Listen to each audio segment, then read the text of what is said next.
brushes on those topics. Should I shoot Elliot a text? I wonder where Marilyn is. Yeah. I'll text them both. Good morning, Tammy. Marilyn and Elliot.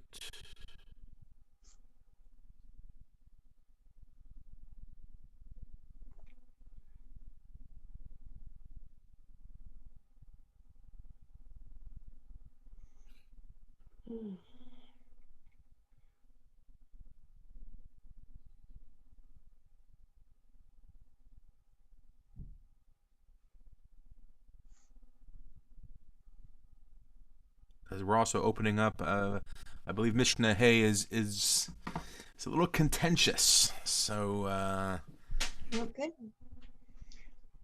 We'll go for it. yeah. Okay, well let's start because we don't have that much time. Okay. I'm not sure with the best of background. That's quite the background there, Tammy. Okay, everyone see the screen? Yep. Mishna Hey, Yossi ben Yochanan from Yerushalayim said, Yehi beitcha patuach lirvacha, let your house be wide open, v'yu aniyim b'nei veitecha, and let aniyim, let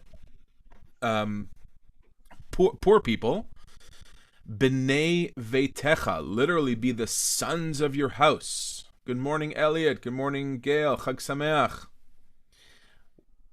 Elliot, you're on mute. We just started. Good morning. Okay, sorry we're late. It's okay. Sorry. And so Yossi ben Yochanan from Yerushalayim used to say, Yehi beitcha patuach lirvacha, let your house be wide open, and let the poor, literally b'nei veitecha, be the sons of your household. Ve'al tarbe sicha im haisha. Oh, sorry. Don't talk too much to women. Yeah. Very interesting, very sexist comment. Perhaps we will talk about it. So he was talking about someone's wife, all the more reason to your friend's wife. Mikan amru chachamim, from here chachamim, the wise would say, Kol zman shadam marbe sicha im haisha gorem ra'a le'atzmo. When a man speaks too much to his wife or to women, gorem ra'a le'atzmo, he causes evil to himself. Uvotel medivrei Torah, and he wastes away the words of Torah. V'sofo yoresh gehenom, and in the end, he will end up in Gehenom. So, I think we always have to look at the literal, translation and what's called pshat, and realize that, sexism is still around, and it's the year 2020. Kal vachomer, all the more reason, in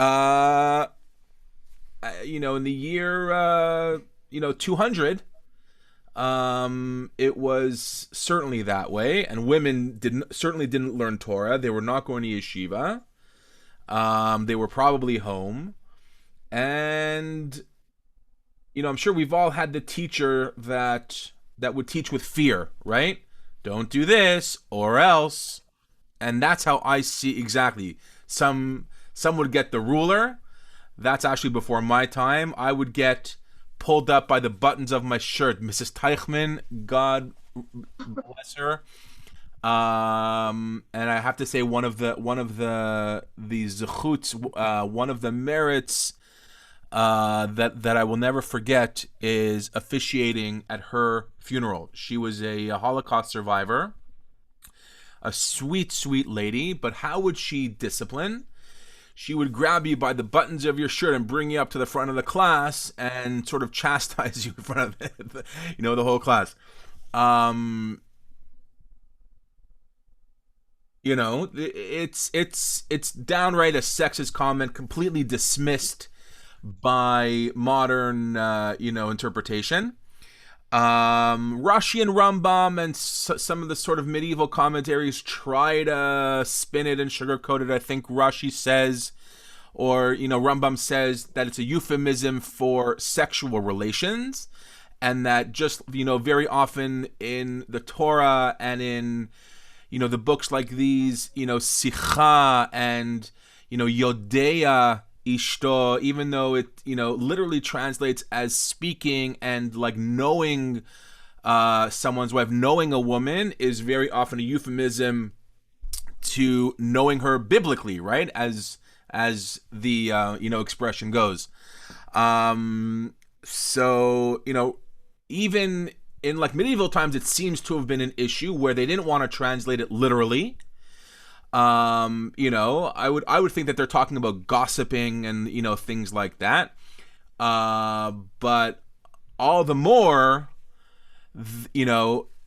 don't delve too much into gossiping and on like deeper levels sexual relations, because that has the possibility to lead you to a very dark place.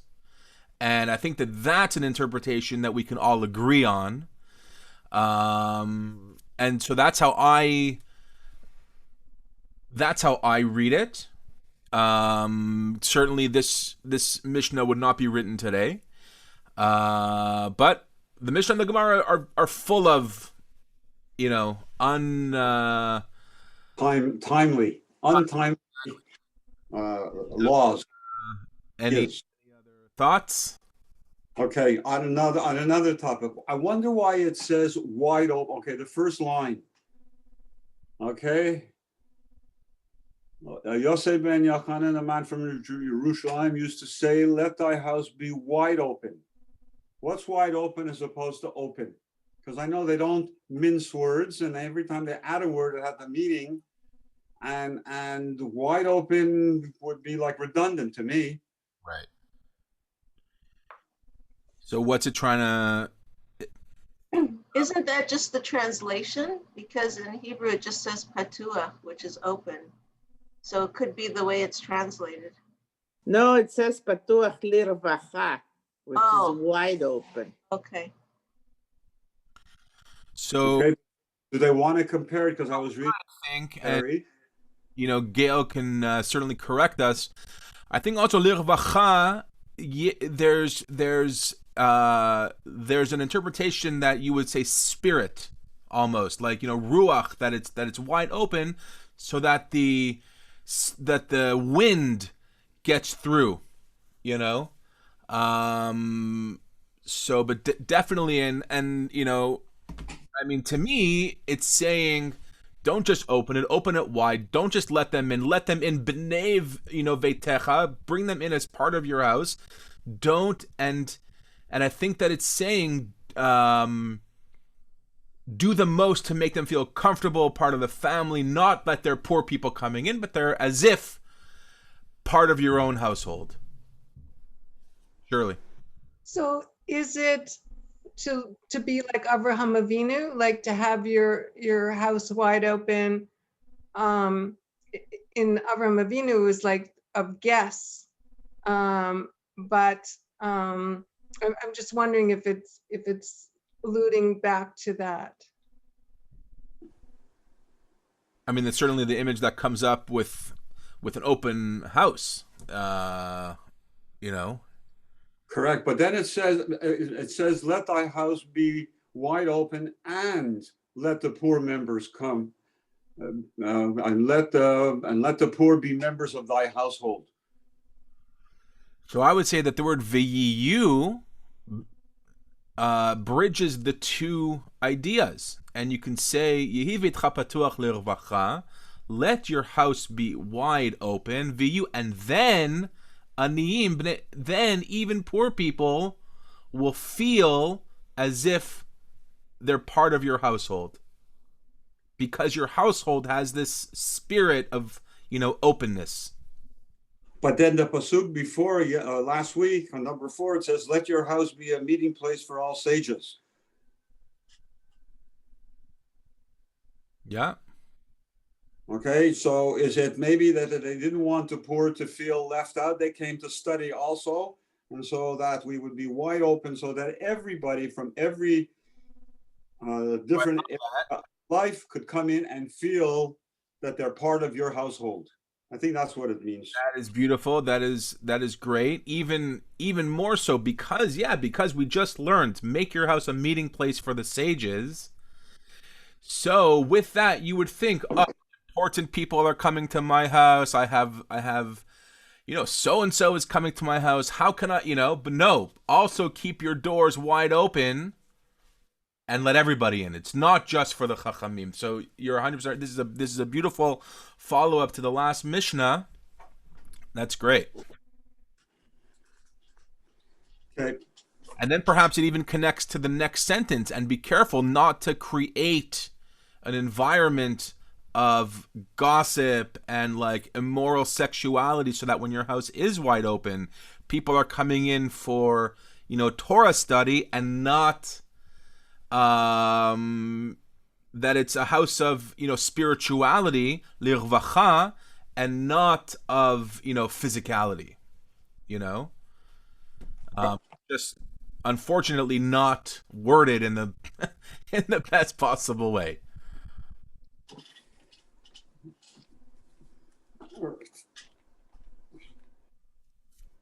Number 6. Number 6, okay, ready. Yoshua ben Prachia v'nitai ha'arbeli kiblu mehem. Again, Lashon kibel, right? We're always transmitting and we're always receiving. And of course, in this time, everything was oral, right? It was passed down, teacher, student, parent, child. So Yoshua ben Prachia v'nitai ha'arbeli. These guys are not well known. There one was the Av Beitin, one was head of the Sanhedrin, but we're not sure exactly who was who. Yoshua ben Prachia said, "Aseh lecha," one of the most famous Mishnahs right here.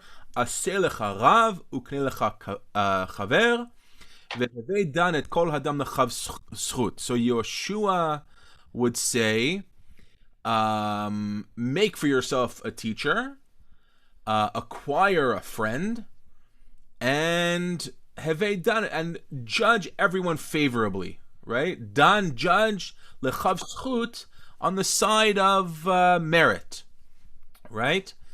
I think that's a fabulous way to live. If you judge everybody, you're very happy to see everybody, and everybody is innocent, everybody is good. Okay, and that's the way you should judge people. That's what they're talking. I don't think they mean everybody. I think they mean everybody that you are not familiar with. First of all, judge him favorably.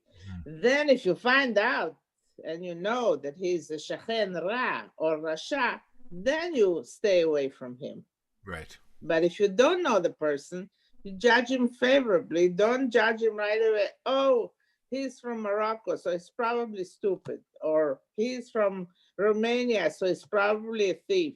Don't judge him unless you know him, I think. Very good. Very good. I like that. When you first meet somebody, say they're a good person. Let them prove to you that they're not good. Okay. And then, oh, good. Excellent. Thank you, Gail.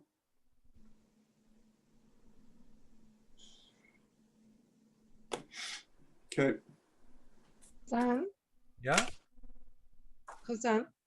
Yeah. Adam? No, it's Shirley. It reminded me when it says about getting a companion, it reminds me of that saying, tell me who your friends are and I'll know who you are. So it's depending on who your companions are, tells a lot about who you are as a person. Right? For sure. Okay. Also, what's a very famous interpretation of this Mishnah is, the Vav in Uknei lecha chaver Vav is a very powerful letter. It's like a bridge, and aseh lecha rav, make for yourself a teacher, and you will then acquire yourself a friend. I'm sure we've all had teachers that really end up being friends, or when you have teachers, more so when you're older, I would guess, because you don't really become friends with your high school teachers, or but some do. But certainly, when you acquire teachers, they certainly become friends. And you can also interpret this aseh lecha rav, make yourself a teacher. I think, Gail, would that be a fair translation? I don't think it means aseh lecha rav, that make yourself a teacher. No. I think it means Or make your friend a teacher to you. Right. Or learn from your friends, Right. because they are good and you're picking good people, and learn good things from them, meaning they will be like your teachers. Right. And again, the vav and vehevei dan, and then you will then judge everyone favorably. You will have a positive outlook. I think that all Is these. it interesting? Oh, sorry. Sorry, Elliot, what's that? No, I'm looking here. It says, procure yourself a teacher. Okay, I'm reading another translation here. That's great. And here it says, 1 second. Provide. Literally, it says make. Make yourself with a teacher. Is that not what it means, Gail? Yeah. Make Okay. yourself as a teacher? I No, don't. make yourself with a teacher. Yeah. K'nei lecha chaver means purchase yourself a teacher. Chaver Purchase. is a friend. K'nei- K'nei means actually to purchase. To purchase. That Yeah. interesting. So what do? You have to pay him? No, you buy him with being friendly and providing him food and opening your house, and then he wants to be with you. Mm-hmm. But then is it interesting So you that are buying his goodwill.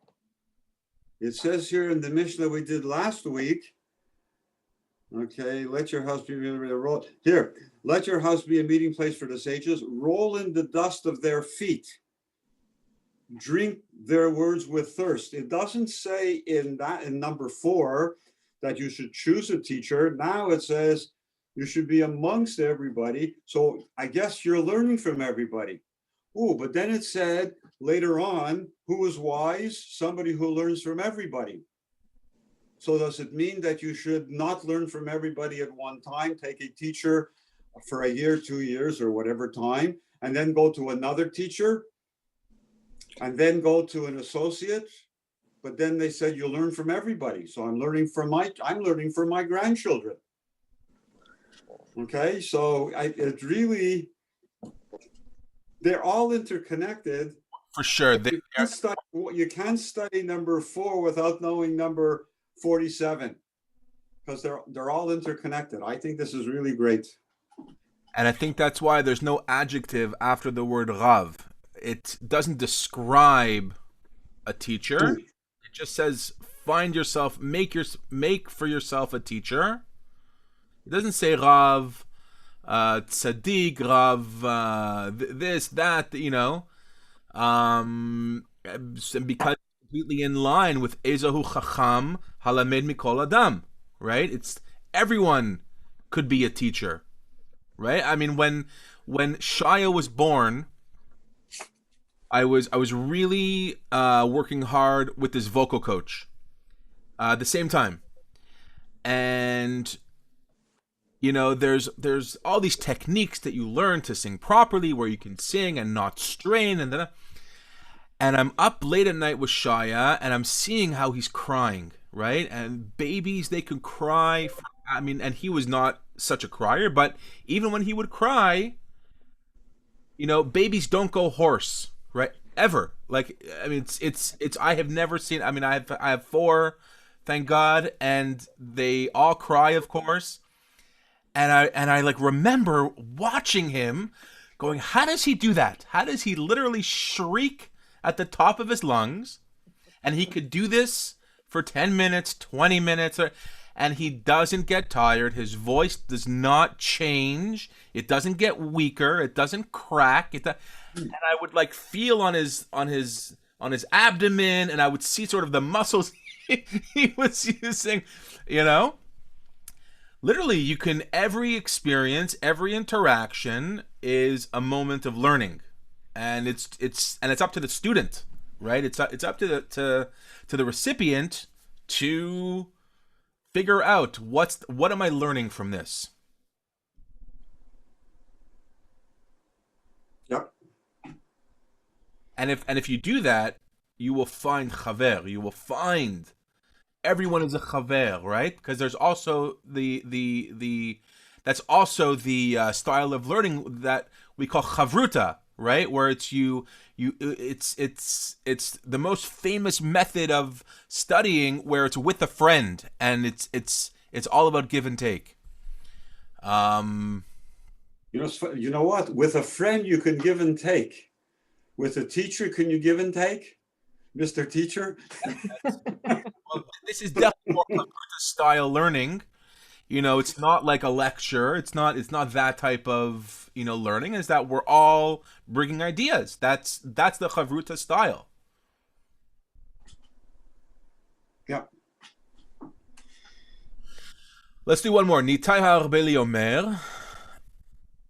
So now it's telling you, right? Gail was ahead of us. Harchek mishachen ra. Distance yourself from an evil neighbor, right? So this is the other side of dan et kol adam l'kav zchut. Al titchaber, right? Again, leshon chaver. Don't befriend a wicked person. And a very odd statement, which I don't understand. Ve'al tityaesh min hapuranut.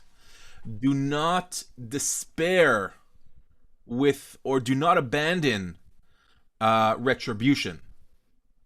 So I have a very good explanation, or I should say, a sample.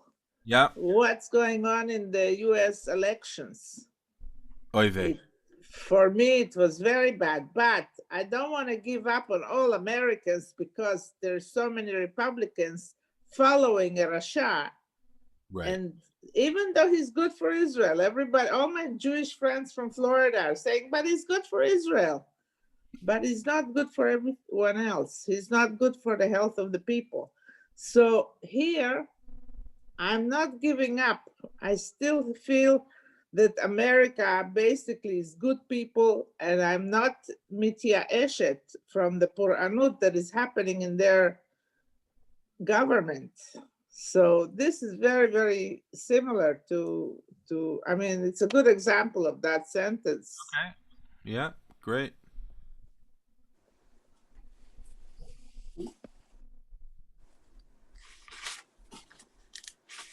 Very self-explanatory. I'll read an interpretation from my book here, Pirkei Avot, by Leonard Kravitz. I doubt it's the rock star Lenny Kravitz, but you never know if he's a father scholar. Don't give up on retribution. Retribution remains a problem in religious thinking. The rabbis try to convince us that a system of reward and punishment functions in this world and the next. Certainly, that's everywhere. That's in, right, high holiday davening. That's in, davening every. I mean, there's this concept of like, reward and punishment, certainly peppered throughout all texts. However, we moderns generally reject such a notion. Rather, one should avoid evil, for it is wrong, and do good, for it is right. By doing evil things, one degrades oneself and shames loved ones. By doing right, one enhances self and brings honor to loved ones. So very more of a modern approach, very sort of dismissive of this text, and basically just says that we don't really accept this, and we do right because it's right, because it's the right thing to do. Again, I think we always have to put our minds into the time and place that this was written. And when Shirley mentioned Avram Avinu last Mishnah, just imagine in the time and place that he lived, right? Imagine having your house open on all four sides and welcoming in any passerby to come eat and drink with you. I mean, you figure barbarians. I mean, people that had no moral compass, and that in that time and place, people would kill you to take your stuff and to take your wife and your kids, and it's but he was able to cultivate that type of environment of welcoming people into his house. I mean, that's the person that set that example for sure. And if Avraham and Sarah could do that in that time, certainly today in more societies with laws and rules and ethics, how much more so can we do? Do we not try to be friends with them and try to change their evil ways to be good? There's many a Chabad rabbi that would say for sure. That's That's the way. No, just because you associate with an evil person doesn't mean you're not trying to change them to be good. Right. If I associate with an evil person, am I evil? No, but there's a higher chance that you'll slip.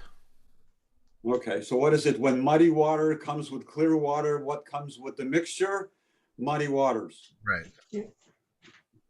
Okay, so it's not for us to try to convert them from being muddy to being crystal clear.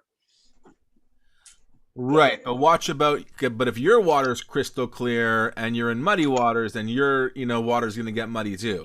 So, That's correct. How do you clean the water? It's not for us. Somebody has to try. You call Levine, brothers, and they come and help you out. No, I liked Gail's example because I was actually reading it differently, and I was not understanding. Right, the al tityaesh, right, yeush, I would say despair, right, and I think that's the word that she used. Don't despair, min hapuranut. Don't, even when there's retribution going on, don't despair.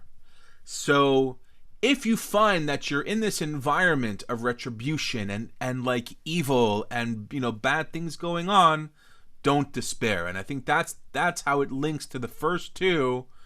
By distance yourself from evil, don't befriend someone who's wicked. But even if you do despair, even if there is desperation around you, don't lose hope and faith.